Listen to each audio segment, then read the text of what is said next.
Well, in this video, we're going to talk about The Matrix Resurrections.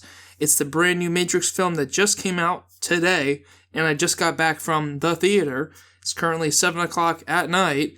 I have a lot to say. I went in with very open thoughts. I watched the trailer 1 or 2 times. I stayed away from reviews. I accidentally got a glimpse at the ratings on IMDb. When I last saw it, it was at a 6.9, so I knew it wasn't wowing people in the way that I would have liked. But, alright. When I saw the trailer, it looked like they were rehashing the first movie. And, alright. And I watched the gameplay trailer for the Matrix Awakens video game, the new one coming out, and that one was like super, super meta in the sense where they were pointing out that they were fictional characters and stuff, and that was a little weird. And just also as a bonus tidbit about myself, I loved the first Matrix film a lot. I recently rewatched the Matrix sequels. I only watched the sequels one time a few years ago, and now we're like, they're alright.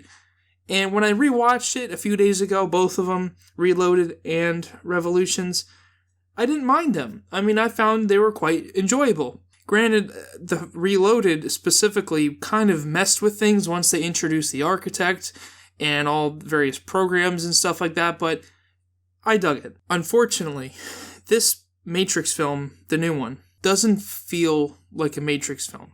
I have a lot of nice things to say about the movie, like it looks nice. I like the acting in it for the majority of it.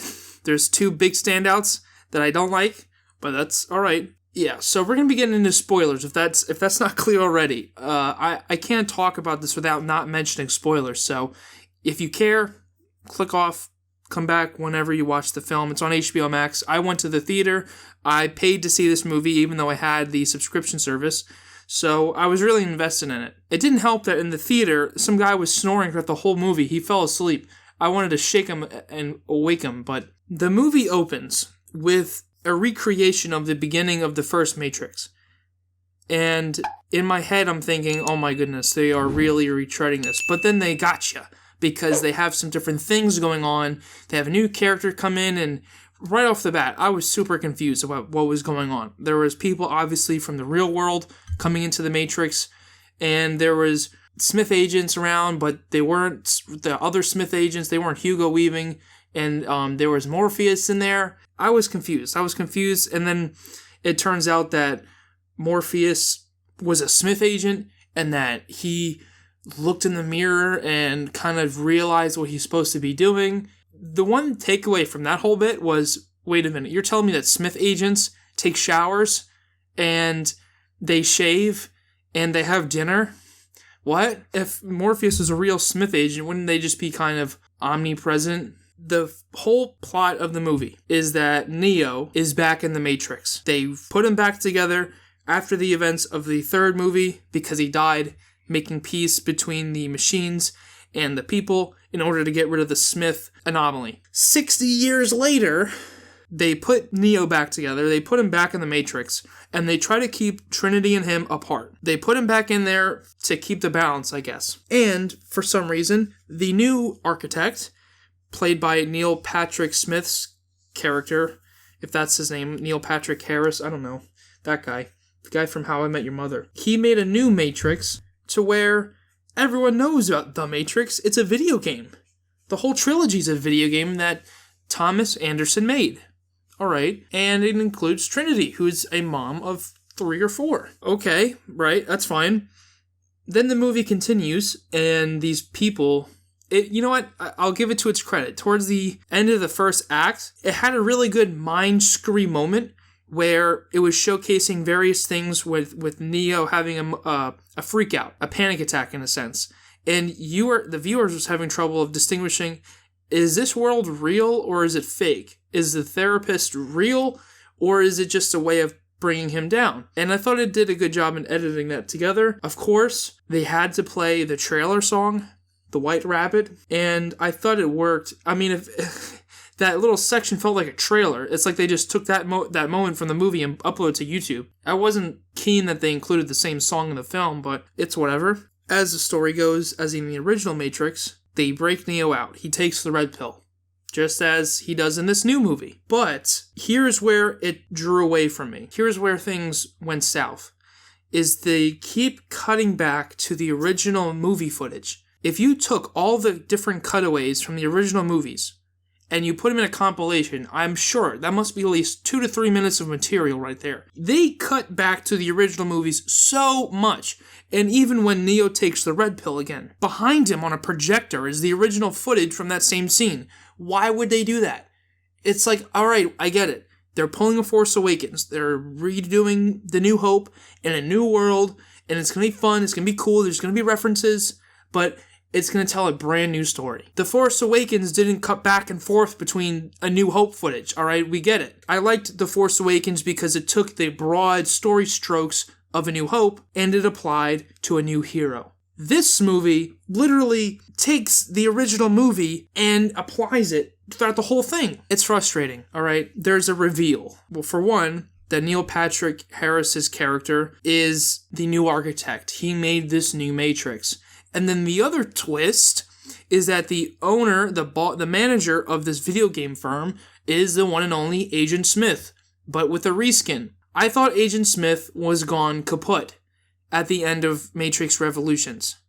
If that's the case, then they could have renamed this guy something else. The guy from Mindhunter. That character could have been something different. And if they were going to do some magic to bring back Agent Smith, bring back Hugo Weaving, please. I want my original Agent Smith.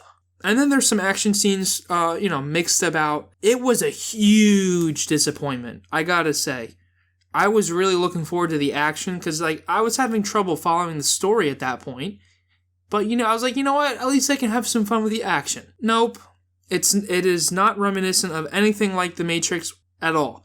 There's no wide shots exhibiting multiple movements at one time, no long shots. There was a lot of practical effects, I think, so that was cool to see. Nice explosions, some gun hits, some good gunplay.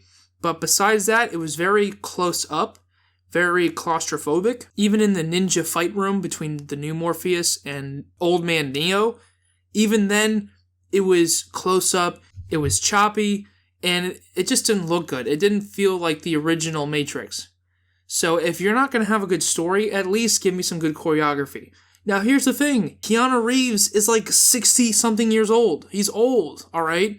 I understand he can't do those moves like he used to. And I understand that Carrie-Anne Moss is old too. However, it looked like her character was doing more flips than Keanu's character was. If you're not going to have the original style from The Matrix, then do something else. Don't bring back Keanu and Carrie-Anne Moss if they're just going to sit there in a wheelchair. The movie also felt like it didn't have a clear path. It started out with the conflict of we need to get Neo out. They got him out. They introduced him back into the real world. They showed him that, listen, we're coexisting with some of the machines, but we're still hiding from most of them. And then the conflict was we need to get Trinity back. Why? I don't know, because he misses her and he wants to kiss her and touch her. That's why he wants her back. And the machine's reasoning for keeping her there is because if they hold hands, they're gonna freaking blow up. That doesn't make any sense to me. And then they do get Trinity back, and then the resolution of the movie is her getting out of the Matrix, and then it turns out she can fly, and Neo can't. So in this movie, are they trying to say that maybe Trinity is, quote, the one, not Neo? I don't know why she was able to fly and snap her finger and restore the architect's features whenever she would shank him or punch him at the end of the film. So why can she do that, but Neo can't? So that makes me believe that Mr. Anderson is no longer a special person of interest. I'm sorry, I just can't help it. It's fun to do. I miss Hugo Weaving. I really didn't mind the new main characters. Excuse me, I should say, I didn't mind the new side characters. I don't know their names, but the little crew on the ship, I thought they had a good little connection. The two characters I really felt were miscast were Agent Smith and the new architect. Agent Smith, like I said, was played by the guy from Mindhunter. And whenever he would make references to what he said in the other movies, it just felt terrible. It felt off. If this is a new iteration of Agent Smith, at least make it something your own. and not try to copy and paste whatever Hugo Weaving did.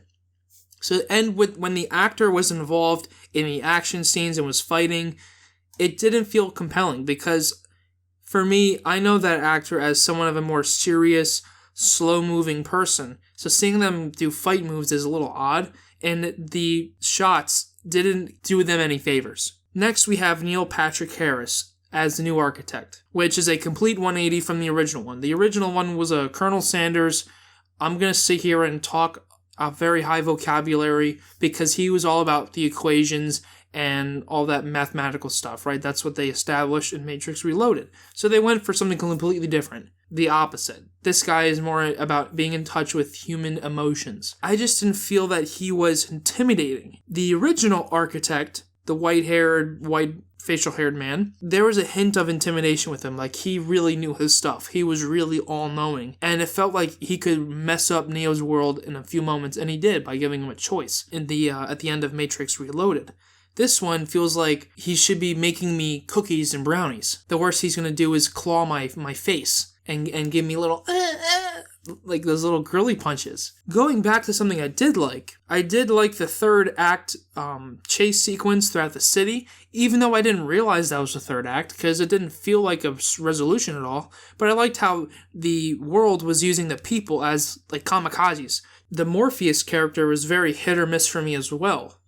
Because when he was being his own person, it was nice. But whenever he would quote the original Morpheus and then be all giggly and googly and look at me, I'm so quirky and goofy, I was like, that's not Morpheus. Morpheus is a serious person who believes in Neo and believes that what he can do can change the world. This Morpheus feels like he's just there by happenstance. I also want to touch on the world outside of the Matrix. The world in which Niobe rules, and they have some interesting nods. That one girl, her grandfather was Captain Roland, the guy who screamed "Rah, rah, rah" as he would shoot his guns. That guy.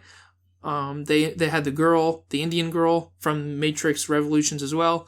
You know, when I was watching the movie, I'm like, maybe one of these girls are grown up, but I was like thinking none of the actresses are Indian, so it kind of wouldn't fit. And then they have this girl come in from Quantico, or whatever her TV show is. I think she's married with Nick Jonas, my doppelganger. I liked that part of the film, was seeing what happened after the original trilogy. That's what really brought me into the movie. And whenever it cut back to the new Matrix, the new simulation, it just didn't resonate with me at all. To cap it all off, the movie ended with Neo and Trinity claiming that they're going to change the Matrix. I didn't know they had that power where they can have any influence on how the world is made, for one. And the movie has the audacity to end with Wake Up by Rage Against the Machine, but not the original song. They did a cover with a female artist. What, Joe? You hate women? No, it's not that. Women vocalists are very talented. But you cannot have a woman cover that song because the male vocalist just has this really harsh adolescent sound to him that is so iconic. It was triumphant. It was like, yes, we did something. And he just kept screaming that and screaming that. It was like empowering. Like you want to get up out of your seat and chant. But this one, when the girl covered it, it was like, I didn't want to get up and chant. I wanted to walk out of the theater as fast as I could. So that would be how I summed up my thoughts without explaining anything within the plot, is that the end of the film plays a cover of Rage Against the Machine, Wake Up. I really wanted this to be a good movie. And I am quite disappointed. I spent $16 for this ticket, okay? If they make a new one, I am not showing up. Let me just say that right now. I have no interest in what they do in the future. It was lovely seeing Keanu and Carrie-Anne back. I liked seeing Niobe back. It was nice seeing different callbacks to previous characters who were in the movies and them all grown up or their descendants. It was cool. I liked the Morpheus nod of the statue. The music cues were right on point. But sometimes the movie was just too self-aware. I really did not enjoy it when they kept referencing the original trilogy. I just wish that they moved forward with this franchise and just avoided the oh, The Matrix is fiction. Here's what I think. If this movie did not go with a self-aware meta take, I think it would have been better. If they found a way to reset the Matrix and trick everyone into thinking that they're in the real world without having the original trilogy be remixed into a video game, I think it would have been better. Overall, it was alright. I mean, if I only saw it the one time, I might rewatch it on HBO Max, but I don't have any desire to. That's been my kind of podcast rant style review. Nothing super formal, just wanted to get my thoughts out there so I can sleep peacefully at night. If you agree or disagree, you can let me know down in the comments below. Specifically, what do you think about the Matrix sequels now that this new one's out? Does it make you appreciate the original sequels better than this one? Do you think that they should have even made this movie? My guess is no. I don't want to see Grandma and Grandpa kiss on screen and do karate flips with their stunt doubles. Otherwise, be sure to leave a like on the video. Leave a comment if you leave a comment. Subscribe if you're new. Between me, you, and Mr. Anderson. Have a wonderful day, and peace out. I'm so sorry for that. I'm apologizing right now.